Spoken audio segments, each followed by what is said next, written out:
Olá, muito bom dia a você que nos acompanha nesse instante pela internet, seja muito bem-vindo. Damos início a mais um dia das sabatinas, é a quarta sabatina, desta vez com Antony Garotinho, os pré-candidatos ao governo do estado do Rio de Janeiro, sabatinas promovidas pelo SBT, pelo portal UOL e também pelo jornal Folha de São Paulo. No estúdio está aqui, repito, Antony Garotinho, ex-governador do Rio de Janeiro, do partido do PRP, Partido Republicano Progressista.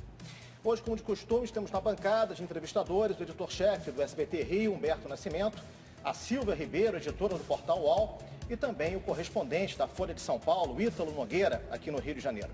Vamos começar, portanto, a nossa sabatina por um tema que interessa a todo morador do Rio de Janeiro.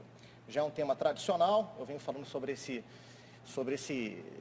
tema já há algum tempo aqui nas sabatinas e a pauta não pode ser diferente, a pauta é emprego. Isso porque o Rio de Janeiro perdeu muitos postos de trabalho nos últimos 3 anos, há uma defasagem de quase 160%, é uma situação muito agravante, porque não existe realmente programa social sem emprego, é um cenário realmente assustador hoje no Rio de Janeiro, e esta é a primeira pergunta ao pré-candidato, ao senhor Antony Garotinho, do PRP. A questão do emprego. Obrigado, bom dia, uma satisfação tê-lo aqui conosco. Eu gostaria que realmente falássemos primeiramente a respeito dessa questão fundamental para o Estado, hoje um Estado falido, um Estado, uma massa falida, e o emprego realmente é uma situação que aflige a todos os cidadãos fluminenses. Bom dia. Bom dia, Fábio, bom dia a todos que nos acompanham pelas redes sociais, ao Humberto, Silvia, Ítalo. O que nós precisamos é reorganizar as cadeias produtivas. O Estado do Rio de Janeiro, por 3 motivos, desorganizou a sua estrutura produtiva. A corrupção, incentivos fiscais dados de forma desnecessária a setores que não tinham a menor importância e também falta de prioridade. Por exemplo, uma cadeia produtiva que eu reorganizei na minha gestão foi o setor naval. Você se lembra, o Rio de Janeiro tinha todos os seus estaleiros fechados. Eu fui a Angra dos Reis, trouxe uma empresa de São Paulo, a Fels Cetal, costuramos uma série de empresas que receberiam incentivos do Estado ao longo da cadeia produtiva para se viabilizar a construção de plataformas, reformas de plataformas e navios para a Petrobras em Angra. E em seguida vieram os estaleiros Promar, Ebim, Mauá. O setor naval no estado do Rio de Janeiro chegou a empregar diretamente 70 mil pessoas. Você pega o entorno da Baía de Guanabara, especialmente as cidades de São Gonçalo, Niterói e Angra, onde o estaleiro no auge chegou a ter 12 mil trabalhadores. Então, é preciso isso, pegar todas as cadeias produtivas. Eu estou citando aqui um exemplo, mas você tem outros exemplos. Por exemplo, outro setor importante do Rio de Janeiro é a siderurgia, né? Você sabe que o último grande empreendimento siderúrgico do Estado, a CSA, Companhia Siderúrgica do Atlântico, com a parceria com a ThyssenKrupp, foi viabilizada também através de um entendimento com o governo do Estado. Aí você pega um governo que vem na sequência e começa a fazer incentivo fiscal para motel. O governo Sérgio Cabral deu incentivos fiscais a Termas Solarium e a Termas Aeroporto. Um governo que começa a dar incentivo fiscal para cabeleireiro. O cabeleireiro da mulher dele, Werner Cabeleireiro, que é um incentivo fiscal. E aí você começa a desestruturar aquilo que é de fato produtivo. Não vamos tomar uma medida de cara, porque a situação financeira do Estado é muito complexa, que é suspender todos os incentivos fiscais por 90 dias. Ainda que se corra o risco de perder essas empresas? Não vai perder. Ninguém vai sair do Estado por causa da suspensão imediata por 90 dias, sentar com a associação comercial, industrial e o sindicato dos trabalhadores e ver o que de fato gera emprego e gera receita para o Estado e manter com incentivos fiscais. Você está propondo uma auditoria, então? Sim, claro. Uma varredura nas contas, uma varredura nessas empresas. É porque o que se argumenta é que o incentivo fiscal é concedido porque em troca vai ter lá uma fábrica e vai gerar emprego. Só que eu te pergunto... Esses dados são muito... quando a gente pede até os dados de transparência para o próprio governo tem dificuldade em mostrar esses números. O próprio Pezão disse que fez isso para manter as empresas aqui no Estado do Rio. Eu te pergunto, qual o emprego gerado com incentivo fiscal dado a Amsterdã Sauer e a H. Stern? Qual? Qual incentivo? Não. Qual o emprego gerado? O emprego gerado. Foi dado incentivo a Amsterdã Sauer, a H. Stern. Para que isso? Agora, pelo seu discurso, então, é uma política de atração de indústrias. Eu acho que o governo do Estado hoje ele não tem capacidade de investimento. Obras públicas, enfim. Metrô, que enfim, o Estado precisa, trens, enfim, isso eu acho que o Estado, durante o próximo mandato, não vai ter condição de fazer. Olha, o Estado, ele tem soluções de curto prazo, médio prazo e longo prazo.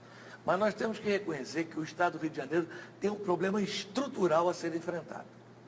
Desde a transferência da capital, em 1960, para Brasília, o Rio de Janeiro perdeu muito. Depois, quando os militares decidiram, entre 69 e 74, levar o restante do que tinha daqui para Brasília, o Estado teve um esvaziamento enorme. Brasília hoje vive a seguinte situação, Ítalo e vocês que nos assistem. Brasília recebe 13 bilhões de reais do Fundo Constitucional de Brasília. O Judiciário de Brasília é pago pelo governo federal. A Polícia Civil, Militar, o Corpo de Bombeiros é pago pelo governo federal.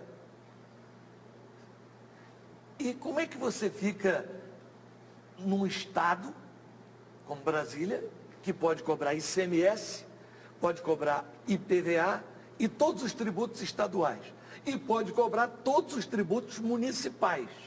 Ela também é cidade, ela cobra IPTU, ela cobra ISS, ela cobra alvará. Isso tudo, lembre-se, era o Rio de Janeiro. O Rio de Janeiro perdeu isso tudo e o que ganhou em troca? Nada. Então, eu até lamento, né, que tendo presidentes da Câmara que foram do Rio de Janeiro, eu fiz discurso sobre essa situação, tem que colocar na Constituição. Mas e o Rio de Janeiro precisa ser reparado por isso. Mas essa é uma guerra quase perdida, né? Teve problema dos royalties que quase, enfim, retiraram do... Tá no colo do Fux até hoje. Com toda sinceridade, essa é uma guerra ganha. Eu tenho absoluta certeza que é impossível o melhor administrador do mundo conseguir resolver o problema estrutural. Não estou dizendo uma política aqui de melhorar a segurança, pode ser feito, tem que ser feito, dar uma melhoria na saúde, mas resolver o problema da decadência do Estado do Rio de Janeiro sem, né, o que outros países têm. O Rio de Janeiro tem que ser considerado área de interesse federal. Isso passa pela desprivatização? O senhor está propondo... Não, isso passa pelo que aconteceu, por exemplo, com São Petersburgo. Quando deixou de ser capital, começou a perder importância.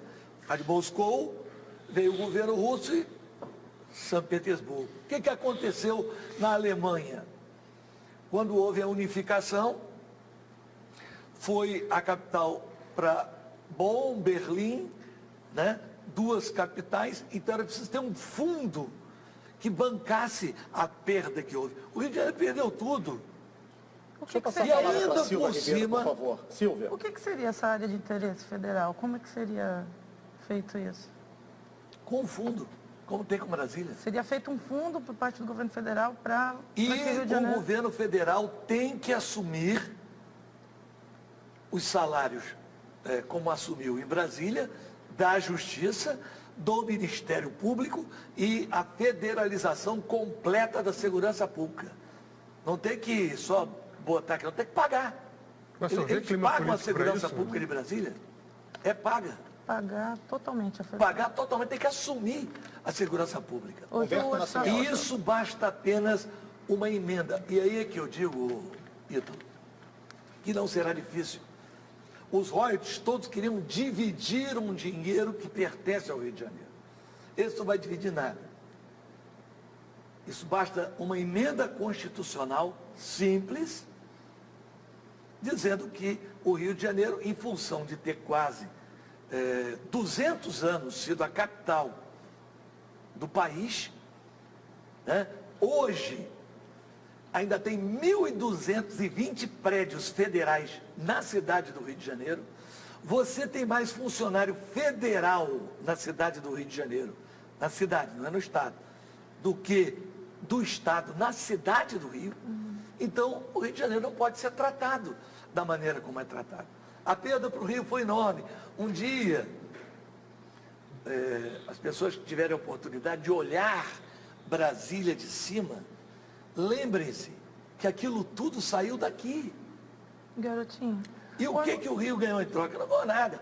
Então, depois ainda, porque esse assunto é o assunto que precisa ser discutido pela sociedade. Garotinho, deixa Eu o Silvio e só o queria Humberto pegar só perguntarem, por favor. um recorte aqui em relação a isso. Aí depois ainda, quando houve uma cobrança da sociedade, da antiga Guanabara, sobre essa perda enorme, fazem, num ato autoritário do Geisel, a fusão e juntam o estado do Rio de Janeiro com a Guanabara. Pega um estado que tinha uma vocação totalmente agrícola, né, com outro que tinha uma vocação totalmente voltada para serviço. O governador Pezão também faz essa ponderação em relação à perda de receitas quando a capital federal passou a ser Brasília. É um argumento também do Pezão, dentro Não, dessa, isso aí de o toda Pezão essa ouviu crise. muito de mim quando ele estava aprendendo. Humberto. Então, um recorte dentro dessa situação que o senhor colocou de esvaziamento econômico do Estado. Nas suas redes sociais, o senhor tem colocado alguns pontos do que seria o seu programa de governo. Um me chamou a atenção ali, que é o fechamento de questão quanto à venda da SEDAI. E o segundo, o senhor propõe a desprivatização do Banerj. É uma pergunta em duas frentes, porque, primeiro, como é que o senhor pretende fechar a questão quanto à venda da SEDAI, se isso foi dado como garantia do empréstimo federal?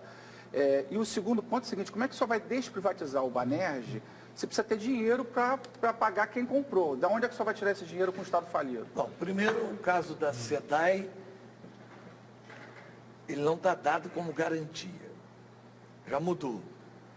Houve uma mudança, então tem um novo modelo que está sendo feito e estão dando recebíveis da SEDAI como garantia, porque nem se sabe direito a avaliação quanto vale a empresa. A Fundação Getúlio Vargas diz que a empresa vale 30 bilhões. O governo diz que vale 3. Entre 3 e 30, não é razoável se acreditar em nenhum dos dois valores. O razoável é dizer, olha, alguma coisa tem de errado aí. E quanto à desprivatização do Banerj, talvez o que eu tenha dito é o seguinte, é inadmissível que o Estado como o Rio de Janeiro não tenha um banco de investimento. Né? São Paulo tem um banco de investimento e tem a sua caixa, a nossa caixa de São Paulo. Né? Por que o Rio de Janeiro não tem um banco de investimento? Eu quero fazer um banco de investimento para alavancar o desenvolvimento do Mas Estado. é banco novo ou só pretende tomar de volta o Banerj e indenizar o Itaú pelo que ele pagou pelo Banerj? Eu quero fazer o Banerj. Ah, só quer refazer o banco. Recriar o Banerj. O Banerj. Recriar. Criar um novo banco. O Banerj é o Banco do Estado do Rio de Janeiro, não é o Itaú. Não, Nós sim, estamos mas só- tratando de marca. Mas isso não vai porque na houve uma contramão venda. dos outros estados, Houve uma Garotinho? venda. Enquanto os outros estados estão todos eles acabando com seus bancos, não seria um trem na Olha, contramão? nós não estamos indo na contramão do mundo que está estatizando todos os seus sistemas de água e esgoto, cuidando do seu saneamento como algo prioritário. Eu não sei, a gente tem que olhar as coisas de maneira prática. Administrador público, existem os teóricos, né, que leram muito, mas nunca administraram nada. E existem aqueles administradores que são práticos, na prática, no dia a dia. Né? Então, quando você vê o que está acontecendo pelo mundo, você vê, por exemplo, um debate forte mesmo em Londres sobre esse assunto. O senhor pretende rever o acordo de recuperação fiscal? É dentro dessa discussão da SEDAI? Silvio, você leu o acordo de recuperação fiscal? Não exatamente, não todos Alguém os aqui pontos leu? dele. Ele está aqui. Eu li o acordo de recuperação fiscal. Qual a sua opinião? Chamar aquilo de acordo de recuperação fiscal é ofender a inteligência de qualquer cidadão medianamente conhecedor de economia. Por que em termos práticos? Vamos lá, em termos práticos. O Estado do Rio de Janeiro deixará de pagar a parcela à União durante 3 anos, podendo ser renovado por mais 3 anos. Então, ele deixa de pagar a dívida com a União. 3 anos.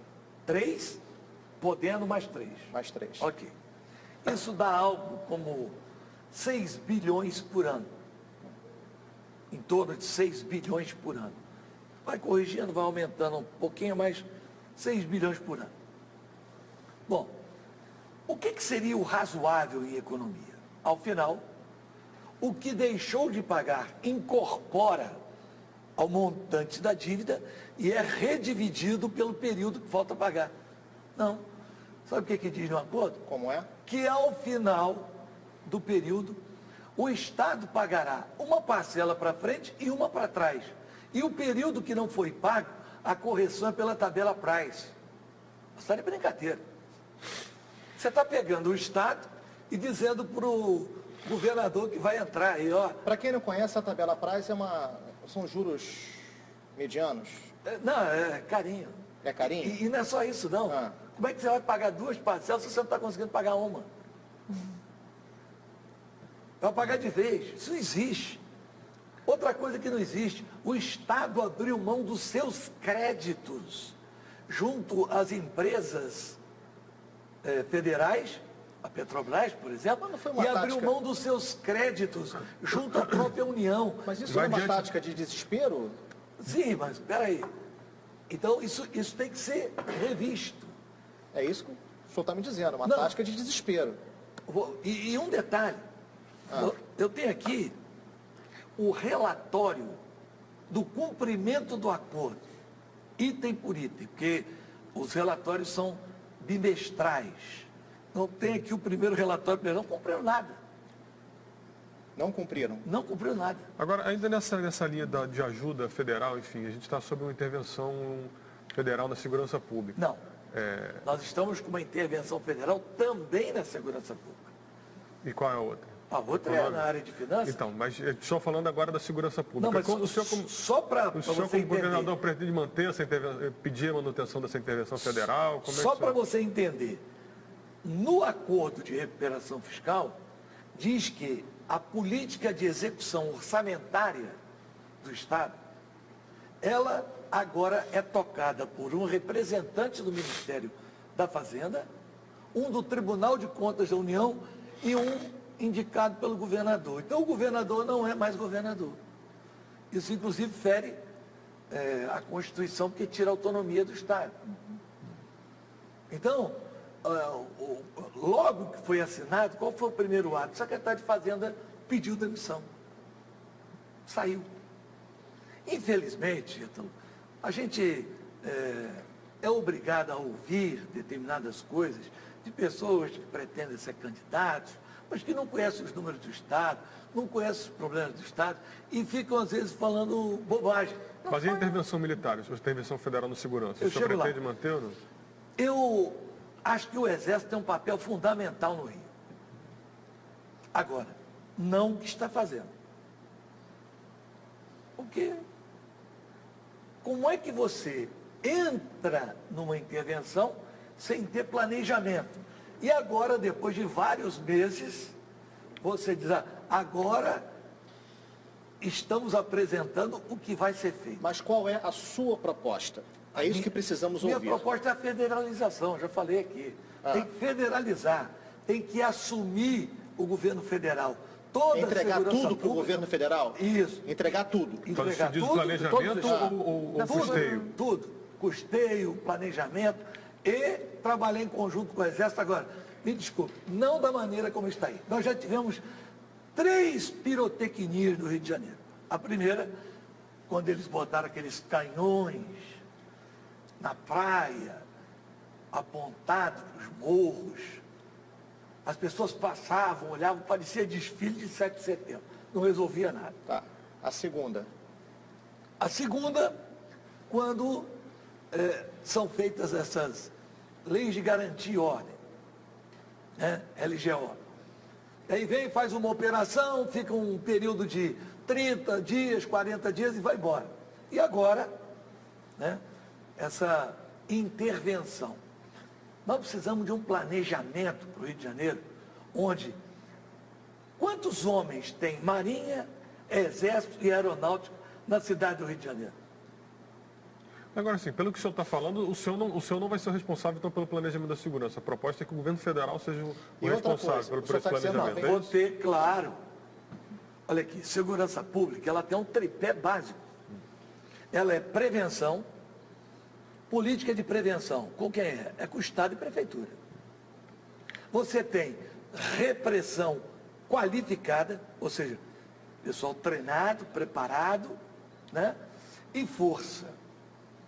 Então, no quesito força, você tem que contar com os homens da Marinha, do Exército, da Aeronáutica. Agora, quem é que vai fazer dentro de uma comunidade uma política, por exemplo, de ocupação dos jovens? Se você pegar número, não vamos discutir teoria, número. Quem são os maiores autores de crimes? Jovens entre 16 e 24 anos. Quem são as maiores vítimas de crimes? Jovens entre 16 e 24 anos. Qual é a política do Estado para esses jovens hoje? Zero. O senhor está dizendo... Nós tínhamos um programa lindo chamado Jovens pela Paz. Acabaram com o programa. Mas o senhor está dizendo, então, que o senhor não vai conseguir, se eleito, governar sozinho? Não, nem eu, nem ninguém. Não tem como hoje governar. É impossível. Só com apoio federal. Essa questão da segurança que eu não entendi. Só pretende a federalização da segurança, mas então o senhor não teria secretário de segurança? Ele não teria muita... Claro que então teria. quem vai decidir tudo? A federalização da verba. Sim. A verba vai ser federalizada? A verba e o planejamento em conjunto. Com as a Forças federalização, Armadas? veja bem, ela vem junto do projeto de recuperação econômica do Estado. Não é só federalizar a segurança pública. Eu te falei que a Justiça em Brasília também é assim, Ministério Público também é assim, né? Então, isso vem dentro de um conjunto. Agora, segurança pública, senhoras e senhores, enquanto insistirem que vão resolver problema de segurança só com bala e com polícia, isso é um equívoco. Tem que ter prevenção. Agora, o senhor já foi governador, a gente pode avaliar o seu desempenho nessa área, né? A taxa de homicídio, quando o senhor entrou como governador em 99, era 45 por 100 mil. Em 2012, o senhor deixou para sua mulher, a Rosinha Garotinho, com 54,7. Ou seja, houve um aumento considerável, né? Hoje a gente chegou a ter 28, agora está em 40. O que garante ao eleitor que o senhor tem essa capacidade de analisar e oferecer uma proposta nessa área? Aí eu devolvo a pergunta para você. Quem garante que esse número é verdadeiro? Mas era do governo do senhor. Sim.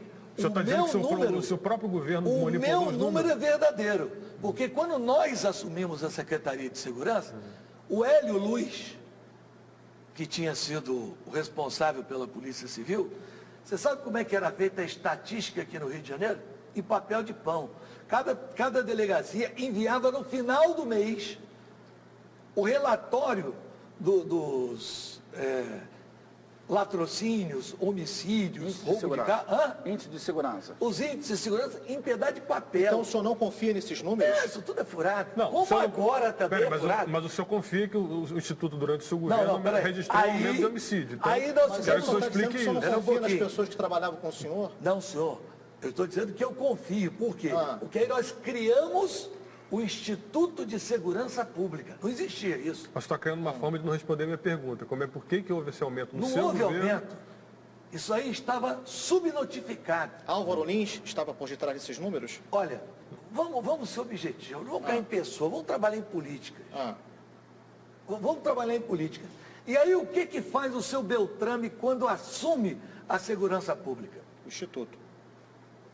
Não, assume a segurança pública. Vai lá no Instituto de Segurança Pública, tira as pessoas da universidade que eu coloquei para cuidar disso, a professora Ana Paula Miranda, e põe policiais ligados a ele. Quem garante que encontro de cadáver e desaparecido não é homicídio? Quem garante? Isso tudo é manipulado. Eu não tenho a menor dúvida disso. Olha, o nosso plano de segurança era plano. Delegacia Legal, que criou o maior banco de dados de criminalidade da América do Sul. Não havia um lugar onde havia tanta informação como nos computadores da Secretaria de Segurança. Agora, o senhor tá... Acabamos com as carceragens, construímos a nova sede do BOP, implantamos o centro de treinamento da Polícia Civil e da Polícia Militar. Havia política de segurança, o GETAM, aquele grupamento tático móvel, Sim. aqueles comboios andando pelas principais avenidas do Rio de Janeiro, dava segurança. Hoje em dia você não pode andar no Rio. Deixa eu passar a palavra para o Humberto Nascimento, por favor. Eu queria agora entrar um pouco na questão política. O senhor já foi preso 3 vezes. Vai ter uma 4ª prisão antes da eleição? Olha, eu não sei, porque os motivos da minha prisão são bem diferentes da do Sérgio Cabral. Né? Ninguém está me acusando de roubar nada. Mas é acusado de caixa 2, né? De compra de voto. Não. Olha, a questão envolvendo a minha prisão é uma questão política. Todo mundo sabe que foi através das minhas denúncias, e você sabe disso. Eu protocolei uma notícia-crime em 2012 e outra em 2016 contra Sérgio Cabral, Regis Pfister, Wilson Carlos e toda a gangue dos guardanapos. Toda a gangue dos guardanapos. Já havia feito o mesmo em relação ao Estado. A política no Estado do Rio de Janeiro, o Ministério Público e a Justiça do Rio de Janeiro não tomaram providência nenhuma. Eu fui ao Procurador-Geral da República, Dr. Janot. E claro que isso criou um fato de um certo descontentamento. Porque, Ítalo, com toda sinceridade, olhando nos olhos de quem está nos assistindo nesse momento em casa, você acha que o Sérgio Cabral podia sair do governo como saiu, sem uma ação de improbidade? A santidade que parecia ser, como disse aqui um candidato que veio aqui outro dia, ficou todo mundo cego, ninguém via nada. Que cego? Ficou todo mundo conivente. Eu gritando, esperneando, e eu sempre dizia, uma frase até que eu não sei se foi na Folha, ou se foi no outro jornal de São Paulo, que saiu, que eu dizia, a única maneira de você ter notícia do Rio é no Jornal de São Paulo. Porque não saíam as notícias do Rio de Janeiro, era fraude na saúde, era fraude na educação. Mas, por exemplo, o senhor tem um caso agora no TRE, enfim, que foi bloqueado, foi suspenso pelo STF, né? O senhor tem... Não, está no TRE. Está no TRE, mas está suspenso aguardando uma decisão no STF.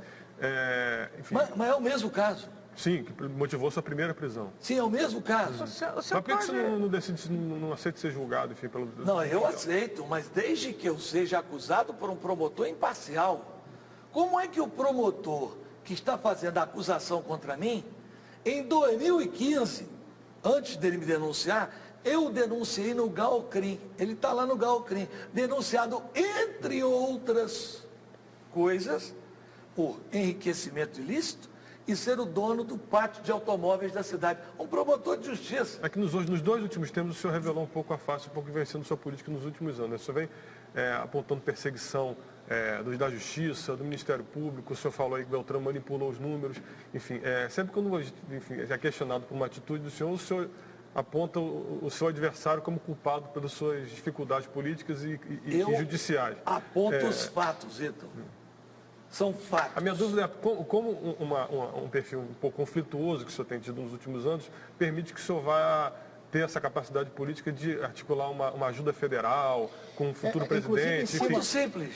Garotinho, eu fui governador do estado do Rio de Janeiro e o presidente da República era Fernando Henrique Cardoso. Fernando Henrique Cardoso não conseguiu negociar a dívida do Estado com Marcelo Alencar, do PSDB.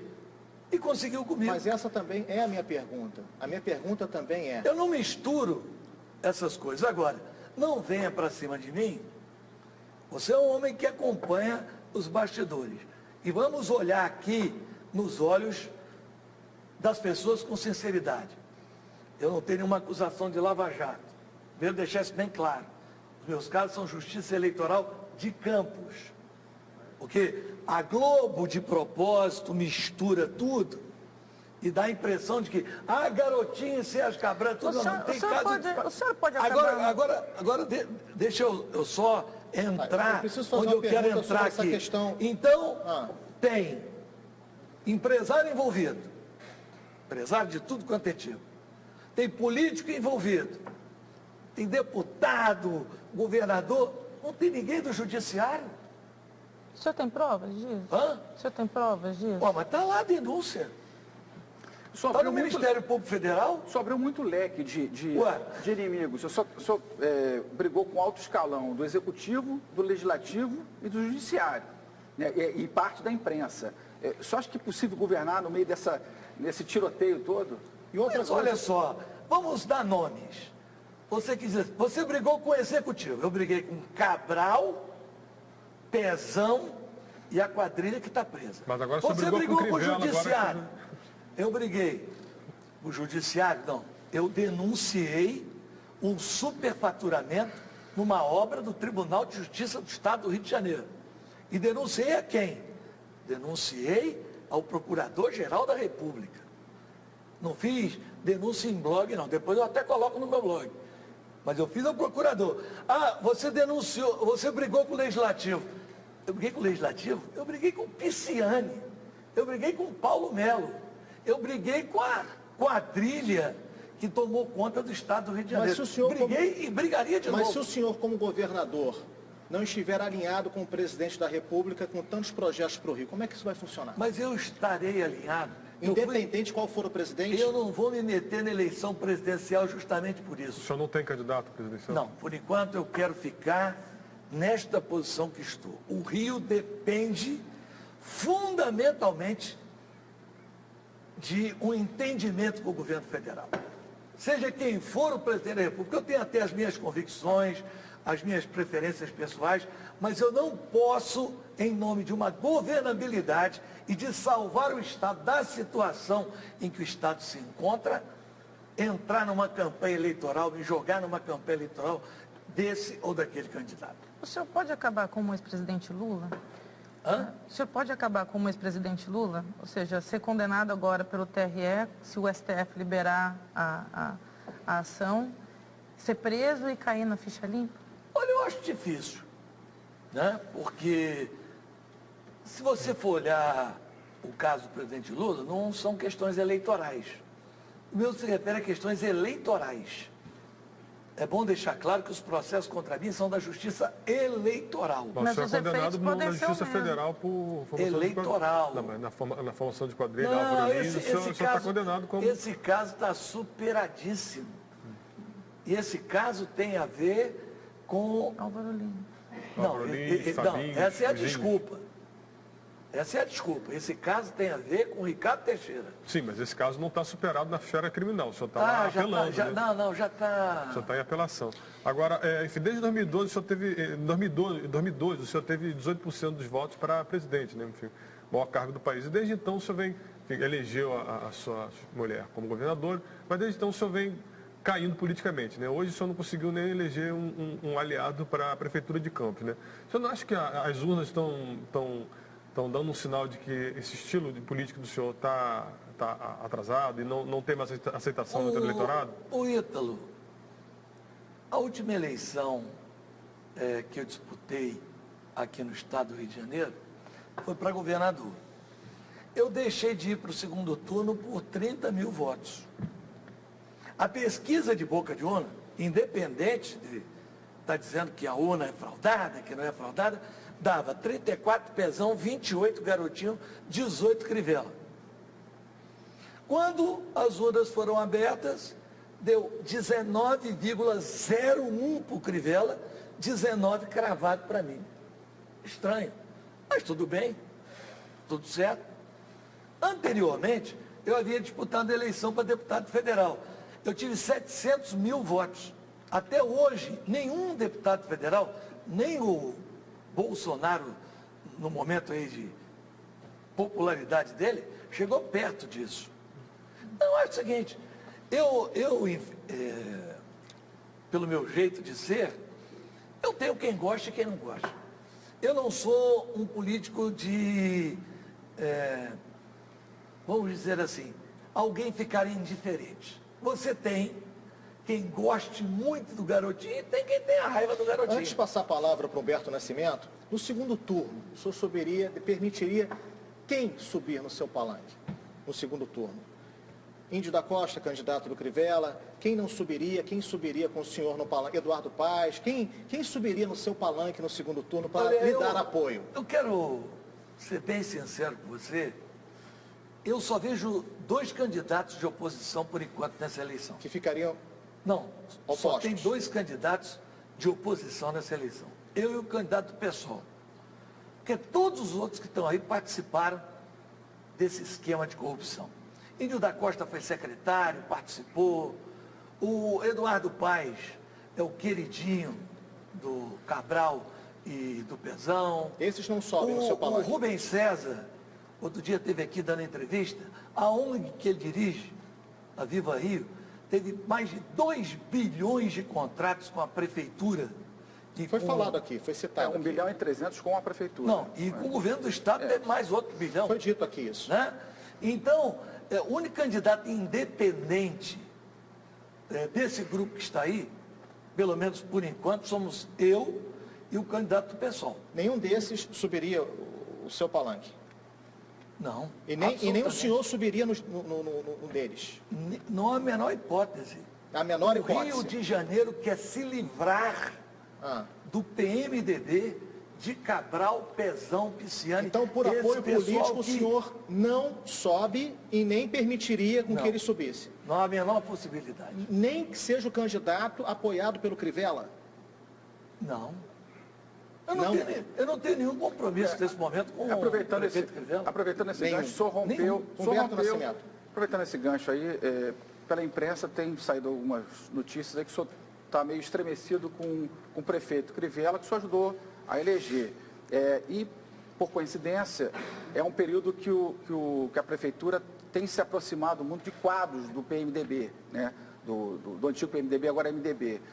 Tem essa relação existe ou tem outros motivos? Olha, eu não tenho nenhum motivo pessoal contra o Crivella. Gosto dele pessoalmente. Né? Agora, eu apoiei o Crivella para senador 2 vezes. Ele se elegeu as 2 vezes para senador com o nosso apoio. Na última, inclusive, eu entrei em cima da hora para ele não perder o Pisciani. O Pisciani ia passando ele da pesquisa, quando nós tiramos um candidato e jogamos a votação em cima do Crivella. No segundo turno, contra o Pezão, ele foi a Campos e pediu o meu apoio. E eu disse para ele, olha, Crivella, só vou te fazer um pedido. Vamos, com a sua vitória, limpar o Rio do PMDB. Bom, ele não venceu o Pezão. Aí veio a eleição para prefeito. Eu confesso até que eu tinha uma outra posição. A Clarissa, minha filha, queria apoiar o Crivella e um grupo majoritário dentro do partido decidiu, e eu acatei, apoiar a candidatura de Marcelo Crivella a Prefeitura do Rio. O partido apoiou a candidatura e indicou, inclusive, o vice. Ok? Mas você olha hoje o governo do Crivella e você percebe que aquelas mãos do PMDB vão se entranhando, vão entrando e elas vão tomando conta. E daqui a pouco, eu não sei se eu chamo de... Você acha que foi capturado, a prefeitura foi capturada, o Crivella foi... É uma coisa muito estranha. O senhor se arrependeu de ter apoiado o Crivella? Não. Não se arrependeu? Mesmo com todo esse... Não. Eu lamento... Com toda essa história, esse discurso? Eu lamento duas coisas. Primeiro isso, que ele tenha permitido que o seu governo esteja nas entranhas, sendo dominado pela máquina do PMDB. O senhor receberia o apoio dele agora na campanha ao governo? Só para concluir aqui com o fato. Então, primeiro. Segundo, que eu lamento que ele não tenha explicitado de maneira bem objetiva à população o governo que ele recebeu de Eduardo Paes. Ele não tenha, talvez por falta de experiência no executivo, colocado para a população a bomba, né, que ele recebeu do prefeito Eduardo Paes em termos de endividamento, de obras inacabadas, enfim, uma situação difícil de governar. Se o Crivella quiser me apoiar, muito obrigado, eu aceito o apoio dele. Ainda que o senhor faça essa crítica de que ele está se juntando com o MDB... Mas o senhor acabou de dizer que não subiria no palanque do candidato do Crivella. Do PMDB. Do PMDB. Jamais. PMDB. E o Índio é do PSD, não é Sim, do PRD. mas o Índio é o candidato do Crivella. Ele disse aqui Ele que disse está aqui. confiando. Mas ele disse também que ia me apoiar. Também falou? Quando nós fizemos o acordo para a eleição do Rio, ele ia me apoiar. Então, vamos aguardar. Mas por que o senhor aceitava o apoio dele e agora não aceita mais? Qual? Do Índio. Do Índio? O senhor falou que ele falou que ia te apoiar e não vai te apoiar mais. Aí, Não, se antes de não, aceitar... Crivella. O Crivella. O Crivella disse na campanha, quando nós o apoiamos, que eu seria o candidato dele a governador. Então tem alguma coisa aí nessa comunicação Não, rachada. vamos ver. Agora, o senhor, Tem ruído nisso. enfim, o senhor, quando eu fiz aquela pergunta sobre a sua suposta decadência eleitoral, o senhor disse que, enfim, o senhor teve voto. Mas o senhor parece não, então, reconhecer aqui que o senhor não é muito bom na escolha de apoio, né? Enfim, o senhor apoiou o Crivella, não ficou muito satisfeito. Com o Cabral, o senhor rompeu.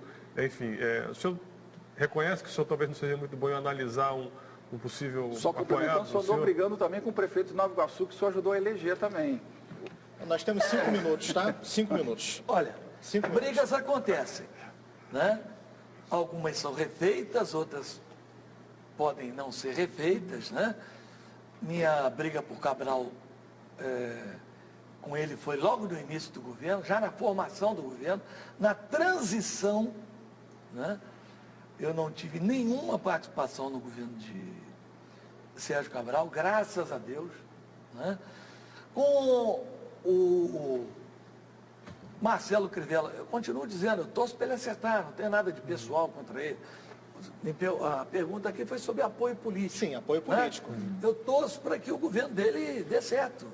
Eu não estou brigado, eu falo com ele, converso com ele diferente com o Cabral. O senhor se sentiu traído de alguma forma pelo Crivella? Eu acho que falar de traição, né, nesse ambiente teológico, no ambiente político é normal, mas no ambiente teológico, O senhor falar se de arrepende das traição amizades que escolheu normal. também, pré-candidato? Garotinho, o senhor se arrepende das amizades que escolheu? Tem arrependimento? Mas quem não tem? Então, foi Você traído. acertou? Então o senhor foi traído. Pô, mas claro. Então, é isso que Não, a mas perguntou. a pergunta, não estou falando em relação Ah. especificamente ao Crivella. Eu estou perguntando se você também não já foi traído. Ah, sim. Mas quem não foi? Isso é da vida. Isso é da vida. É da vida. Né? Isso é normal. Agora, Na política, então, né? foram citados aqui alguns casos de traição, mas também tem dezenas de casos de pessoas que são leais. Aliás, a maioria é leal. Por exemplo. Hã? Dá um Por exemplo. Por Porque exemplo. eu lembro, por exemplo, Geraldo Pudim foi seu candidato lá no município e, enfim, agora virou, enfim, um grande inimigo. Mas Enfim, olha eu não consigo só, lembrar de um grande aliado seu, que o senhor permanece aliado até hoje. Eu não sei, lógico, a sua família. Eu vou dar o nome. Mas o Geraldo Pudim, ele me trocou por Jorge Pisciani. Você acha que ele fez boa ou má escolha? Mas quem o senhor hoje, Não, enfim... eu estou só te fazendo, porque quando a gente fala em traição, tem que saber de quem saiu para quem foi, né? E quem decidiu ficar com o senhor? Ah, muita gente. Estamos guardando um exemplo. Né? Olha, por exemplo, nós elegemos prefeitos em várias cidades. Elegemos prefeito aqui, Paracambi, doutor Flávio. O senhor elegeu o prefeito de São Gonçalo também, que foi preso? Não, o outro. Agora não. Sim. Neilton Mulim. Neilton Mulim. O prefeito é Nancy. É outro prefeito. Mas eu tinha boa relação com ele. Não briguei com ele, não. Primeiro grande rompimento mais ruidoso foi com o próprio Brizola, né? O ex-governador Brizola. Não, mas olha, eu e o Brizola, nós tivemos um entendimento muito profícuo no final. Eu estava próximo a voltar para o PDT já quando, infelizmente, o Brizola faleceu. Um dos últimos encontros dele, ele estava em casa, no Soro, estávamos eu, a Rosinha, Clarissa, Fernando Lopes, Lupe, e olha só o destino, Moreira Franco, numa visita à casa dele, quando nós estamos acertando a minha volta para o PDT. Infelizmente, ele faleceu e... O STF abriu um inquérito para apurar suspeita de desacato e resistência naquele episódio da ambulância, que o senhor foi transferido do Souza Aguiar para o complexo de Bangu. Queria saber do senhor se houve desacato mesmo, pelas imagens que a gente vê, aquela resistência, enfim. Qual que é a avaliação que o senhor faz dessa situação? A avaliação que eu faço é que foi de uma irresponsabilidade do médico total. O senhor resistiu, então, à ordem judicial? Vamos lá. O médico diz ao policial, ele não pode sair daqui. Está escrito. Ele pode ter morte súbita. Eu falei que foi uma responsabilidade do médico, não, do juiz. Então se coloca o juiz no telefone e o juiz diz o seguinte ao médico: se o senhor não deixar ele sair do hospital, eu mando prender o senhor e a equipe inteira. Quem manda dentro do hospital num paciente? Então, eu acho que se houve irresponsabilidade, houve responsabilidade por parte do juiz. Suas considerações finais, Roberto Nascimento, só mais uma aproveitar pergunta, por favor. que a gente não abordou a questão da saúde, que é uma coisa importante para a população, né? A saúde sucateada e tal. De forma rápida, qual é o seu projeto de governo para a saúde e também em relação às OS, esse excesso de terceirização? Em 1 minuto, por favor. Olha, OS hoje é sinônimo de corrupção.